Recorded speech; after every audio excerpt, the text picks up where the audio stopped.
Thank you. You know, Senator Klobuchar asked whether AI will lead us to heaven or hell. It reminded me of a famous observation by Yale Law professor Grant Gilmore that in heaven there is no law, and the lion will lie down with the lamb.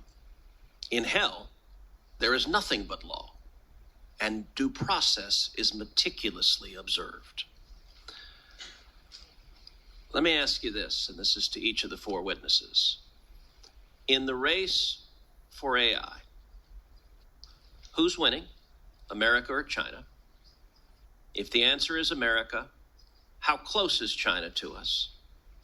And what do we do to make sure the answer remains America will win? Mr. Altman, we'll start with you. It is our belief that the American models, including some models from our company, OpenAI, and Google and others, are the best models in the world. It's very hard to say how far ahead we are, but I would say not a huge amount of time.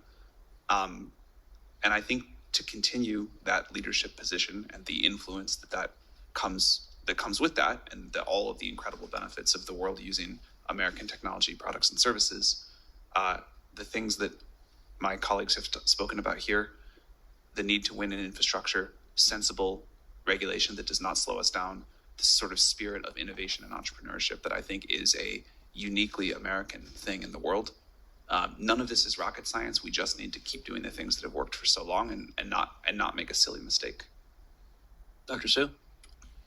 I'll answer in the realm of chips. I would say America is ahead in chips today. We have the best AI accelerators in the world. I think China, although they have restrictions given their ability to use advanced technologies, the one thing that's very important for us all to remember is there are multiple ways to do things. You know, having the best chips is great, but even if you don't have the best chips, you can get a lot done. So I think this conversation about how far behind China is, they are certainly catching up because there are many ways to do things. I think relative to what we can do, I will continue to say, really ensure that our spirit of innovation is allowed to work. And that is having very supportive government policies to do that, having very consistent policies, and allowing us to do what we do best, which is innovate at every layer of the stack. Mr. Trader? So I'll speak to it from the physical infrastructure and software stack to deliver that. America is ahead, but it is the Achilles heel from the perspective of the ability, as I started to better?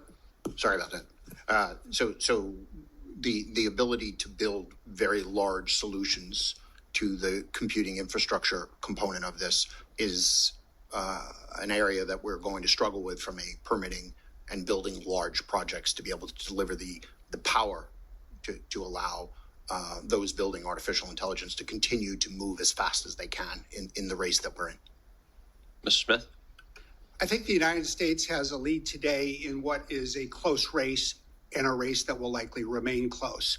The number one factor that will define whether the United States or China wins this race is whose technology is most broadly adopted in the rest of the world. This is a global market, and it will be defined as technology markets typically are by network effects.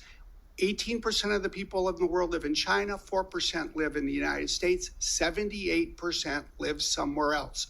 The lesson from Huawei and 5G is whoever gets there first will be difficult to supplant. We need to export with the right kinds of controls. We need to win the trust of the rest of the world. We need to have the financial architecture that gets not only to the countries that are industrialized, but the nations, say, across Africa, where typically China and Huawei have done so well. So some of my colleagues have